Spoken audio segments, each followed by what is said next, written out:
everyone. As you all know, I'm Cindy, fourth year student from UC. Today my clinical case study will be on a cystogram. Okay, and so following this case, I'll be speaking on the clinical history of the patient, the process of patient preparation and care, explanation of the examination itself, further patient management, and some little tricks that I've learned throughout this examination.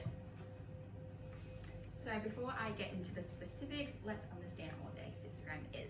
A cystogram is a medical imaging procedure that enables doctors to look at the bladder in order to check for urine leakage or blockages from the connection between the urethra to the bladder. And this is done usually after surgery, a specific injury to the bladder, or just to investigate bladder issues. So cysto means bladder and gram means to record. And to be able to see the bladder and to record it, we need to fill it with a liquid contrast dye, which is usually iodine based. That dye is put through a urinary catheter. Once the necessary amount of contrast is in the bladder, pictures of the bladder and urethra will be recorded using a real-time screening machine. So for this particular case, the patient who underwent a cystogram is a 57-year-old male who had a cystectomy following the discovery of a urothelial bladder cancer. The initial discovery was made in April of 2024 through ultrasound when the patient reported signs of reduced urine stream and dribbling of urine, to which findings revealed focal nodular thickening of the left lateral bladder wall. When the bladder stores urine, the muscle within the bladder wall relaxes, and when we're passing urine, the muscle tenses up to release the urine through the urethra. With this being said, the bladder wall can thicken if it needs to work harder to pass urine, which may be caused by various reasons, such as inflammation from a urinary tract infection, benign tissue growths, and in this patient's case, a primary bladder carcinoma. This was later then confirmed on a CT scan of the chest, abdomen, and pelvis. The most reasonable treatment option for this patient was a radical cystectomy. And a cystectomy is the removal of the bladder. And remember, cysto means bladder and ectomy means the surgical removal of. Now you may think, how are we going to do a cystogram if the patient doesn't have the bladder? And the radiologist asked me the same thing, so it's not just you wondering that same question. So turns out the patient has a new bladder, which is called a neobladder. So this bladder is made from his intestines, and crafting this new bladder from the intestines is not easy. It involves a lengthy process of separating a portion of the large intestine, small intestines, or sometimes parts of both, reshaping the intestinal tissue into a pouch-like bladder, placing the new bladder in the same location as the original one, attaching the new bladder to the ureters and then the urethra, repairing the intestines, and then placing a temporary catheter for draining the bladder during the healing process. And here is just a diagram showing how it connects to the ureters and where it is placed inside the body, which is just the same original location where the original bladder was. Alright, so, and understanding what a urinary catheter is, it is a long thin tube that runs from the urethra to the bladder in order for the urine to drain out into a leg bag on the outside of the body. The catheter is held in place by a little balloon, as you can see here, so to ensure that the catheter gets pulled out of the patient when the patient is moving. And the timing for the catheter removal varies center to center and overall due to the reasons it's put in for. The usual time frame can range anywhere between a few weeks to even a few months, especially if there are any complications such as leakage from the anastomosis site or blockages. In this case, the cystogram was conducted to assess the neobladder for any leakages. Alrighty, and for patient prep and care, prior to the examination, the referral and other relevant information, clinical information, was reviewed by both the radiographer and student radiographer. Understanding the referring document is vital in providing adequate and quality care to the patient. Going into the fluoroscopy room, which should already be clean as the procedure was the first in the morning, the two bluey underpads were laid down on the bed in case of any contrast spillage. The required equipment was then laid out on a little tray, as you can see here, and which included 100 mils of iodine-based Omnipeg contrast, a blood solution set, a 25 gauge precision needle, a sterile gauze pack, and also the catheter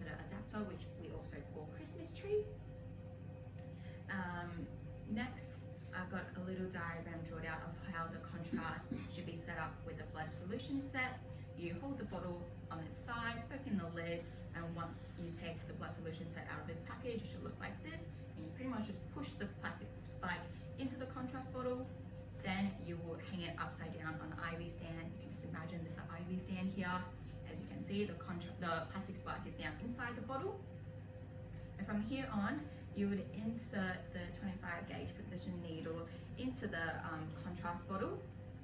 And doing this just allows it to break that vacuum seal inside the bottle so that the contrast can flow out more easily. And an important note is to only insert the needle once the bottle has already been hung upside down, and also not to insert it too far where it passes the plastic spike that's already in the bottle. Otherwise, the contrast will start leaking out the end of the needle based on personal experience. Then the line connecting to the contrast bottle was primed to try and get rid of any large air bubbles. Once all that was done, the roller clamp was then rolled down to stop the flow of contrast. The next step was to open the catheter from the end side, ensuring that the tip remains inside the bag, then carefully connecting that line to the adapter without removing it from its packaging. A little diagram of the adapter there. Alrighty, so once the room was ready, hand hygiene was performed prior to bringing the patient from the waiting room by the student radiographer. The student radiographer introduced herself and confirmed the patient's full name, date of birth, address, and the examination undertaking. As the patient was previously given an interventional procedure form, consent form, as well as a contrast consent form to fill out, the student radiographer confirmed the patient's understanding of the form and the relevant risks, and highlighted again what the procedure will contain. Once everything was clarified, the patient was directed into the change room and was instructed to remove all items of clothing below the waist and to put on a patient gown. He was also asked to drain his catheter bag. Following this, the patient was brought into the examination room and a full explanation of the entire procedure was given, from the prelim shot, catheter clamping, contrast flow, post-contrast shot, and from there on, informed consent was obtained. Alright, so the cystogram procedure was conducted using a Shimadzu G4 fluoroscopy system, using a urinary screening protocol with a frame rate of 10 frames per second. The patient was instructed to lay flat on his back, with the gown pulled up slightly to reveal the lower components of the catheter. Gloves were put on for the clamping process. So as you can see here, one clamp is placed on the catheter itself, and another will be placed on the drainage tube after the point of the catheter. And once everything is clamped up, the drainage tube will be detached from the catheter and placed into a sterile raw swab, making sure that it's actually in between the swabs and not touching the plastic itself. Then the contrast was connected using the Christmas tree and into the catheter. From here, a prelim shot of the bladder was ready to be taken. As you can see here, this is the prelim shot that was taken, and the collimation was coned right on the bladder itself, and the image was labeled with the left side and prelim. With everything ready to go, the radiologist was shown the request form and was ready to come in. Usually, the doctor would introduce themselves first and then get started on the procedure.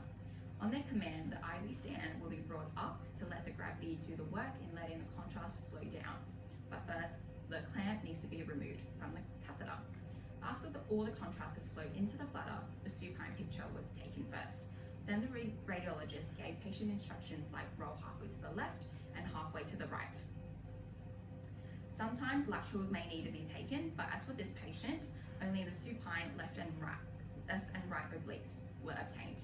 From here, the radiologist's job is done, and the rest is left for the radiographer to do. In order for the contrast to drain back out, we can either bring the contrast bottle down onto the floor and get the patient to stand up, or connect the collection bag back to the catheter and let the contrast drain back out into the patient's collection bag. As for the student radiographer, she prefers to connect the collection bag back in case of any excess urine that has been sitting in the bladder, and and letting it all flow into the 100 ml bottle might be cutting it a little bit too close. When the patient, after that, we get the patient to walk around in order all the contrast can flow back out. So in about 5 to 10 minutes usually, the patient would then be instructed to lie back on the table and take a quick screen to see how much contrast is left. If there's a lot of contrast left, the patient may need to do some more walking in order to encourage all the contrast to flow out. So after all the contrast is out, our final hard shot of the bladder would be taken and then labeled. And as seen in this image here, there's quite a lot of contrast still remaining, which may be due to the fact that the neobladder is made out of the intestines. So the small and large intestines are covered by a single layer of mucus, which may cause the contrast to not flow out as easily. The patient even said that the mucus secreted sometimes clogs his catheter, and he has to manually loosen the mucus up himself to keep the urine moving into the bag. So after the procedure, but before the patient leaves, the acquired shots should be shown to the radiologist to confirm that they are happy with everything. If there is no leakage and the referral states plus removal, the radiologist can then give a thumbs up to remove the catheter for the patient, which is usually done by nurses who are accredited for the removal. If, however, there is a leak, the patient will be instructed to visit the doctor or specialist and go from there. So usually that's the case. The patient would end up coming back in about 2 weeks' time for the same procedure, and the process is repeated until there is no leak. Once the patient leaves, all the images should be double checked that they are labeled, post-processed properly, and sent to PACS. Before the exams ended, the total screening time and radiation dose should be recorded as well. All consent forms should be scanned in too. The last step is to clean the fluoroscopy room and set up in adherence to infection control protocols, which includes wiping the bed down with hospital-grade disinfectant wipes, replacing dirty linen on the fluoro bed, and replacing the single-use pillow toppers. And here we've got a supine image and the left and right oblique images. From these series of images, it can be seen that there's no evidence of a leak. It is interesting with this image that the contrast is seen within the small bowel itself. The radiologist report, however, didn't mention the significance of this, meaning it is a bit hard to discern whether the neobladder is working well and in situ or if it isn't, which might be the reason why the contrast is back flowing into the intestines. Overall, there is no reflux of contrast in the ureters, which is where the urinal contrast flows backwards into the bladder itself, and the ureters, sometimes the kidneys too.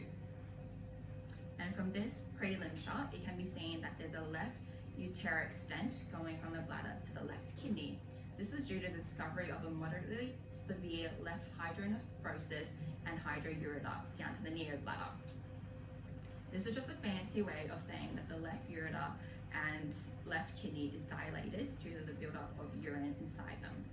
A CT contrast ureogram conducted in January of this year revealed that there was no opacification of the left conducting system, which can also be seen in this image here, where there is contrast filled nicely in the right, but nothing in the left. And as per the radiologist's report, this is most likely due to a stricture. So a ureteroenteric stricture is the narrowing of the connection between the ureter and the bowel, and is a well-known long-term complication after a cystectomy, which ultimately called for a stent to be put in place to help facilitate the urine drainage from kidney to bladder. As for further patient management, it overall depends on the result of the cystogram. So if the cystogram is normal, there is no leakage, there is no blockage, then the Foley catheter can be safely removed. Once it's removed, the patient can start to train their bladder slowly again by aiming going to the toilet every 2 hours, and should not go for longer than 4 to 5 hours without emptying the neobladder. They will have to void by contracting their abdominal muscles now instead of letting it just flow out naturally. And as for the stent, it will most likely have to remain in the patient until the stricture is treated, whether that's through surgery or endoscopic approaches. Now, if there was contrast extravasation, such as a urinary leak, the catheter will need to be left in place for an additional 1 to 2 weeks to allow some healing, and then a repeat cystogram will be performed again before its removal. Or If it still doesn't heal, a urology consultation may be required and potential surgical intervention if the leak still persists. And before they go again, you have to alert them of potential risk of infection, and if they develop symptoms such as fever, redness, or pain around the area, they would have to go see a doctor, GP, as bacteria might have been introduced through the process of injecting the contrast through the catheter.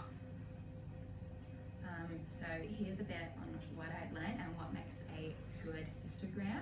So for a good cystogram, you really do have to focus on the details, such as hanging the contrast before inserting the needle, using a bigger needle if the contrast doesn't flow out, remembering to unclamp the catheter before letting the contrast flow, otherwise it won't flow, and also knowing the different habits of different radiologists in performing these procedures will not only make their lives easier, but also ours, as we also act as the main bridge of communication between the patient and the radiologist, so it's also crucial for us to maintain adequate communication on both sides.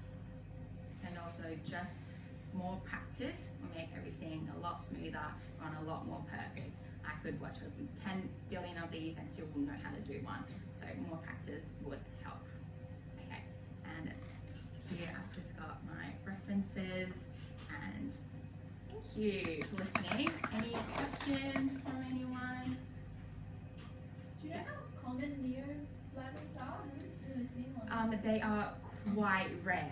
Yeah. So from what I looked up online, I don't know an official number, but they are quite new of a procedure. Obviously made from the intestines, it's very interesting, but yeah. It'd be quite a niche thing, wouldn't it? Everyone does it. Exactly. In the past, what they used to do is something called a ileal conduit, and so they'll attach the two ureters to the ileum and externally have a bag, just like a colostrum bag. Yeah, so then now they can essentially form it into a Yeah. replacement bladder now that just stays inside them. Yeah, which is cool. I did have a Yeah. question. Yeah. I had a question about, so with workflow regarding whether they need to come back and have another cystogram follow-up or Yeah. they don't. What's the best workflow? So you obviously go and show the pictures to the radiologist, but would you get the patient to wait like in the room? I would get the patient to just wait in the room while I go and have a chat with the radiologist. Mhm. So usually the radiologist won't go and have a chat with the patient. They'll just give a simple yes, no, there is no leak. So if there is a leak, usually the radiographers, so us, we will have to alert the patient Mhm. and tell them to go and see their specialist for a potential comeback, a repeat of the cystogram, whether that's after 2 weeks, 1 week, but that's ultimately up to the specialist to decide. Yeah. And if they're taking the catheter out, do you normally leave the patient there and then We'll go leave the to patient nurse? there. So yeah, so if the radiologist is happy for the catheter to come out, the referrer will firstly need to specify plus removal. If it does say plus removal, then the catheter can come out. Mhm. From there, we'd print out a catheter removal form for the nurses, and we'd go find one of the nurses who's accredited for the removal, because not every nurse can do it apparently. Mhm. And once they're happy, we still keep the patient in the fluoroscopy room, and then I think from there the nurse can just take it out. Yeah. Did this patient have those removed or stayed? I'm pretty sure it actually stayed in, even though it said there was no leak. The referral didn't say plus removal, so it stayed in.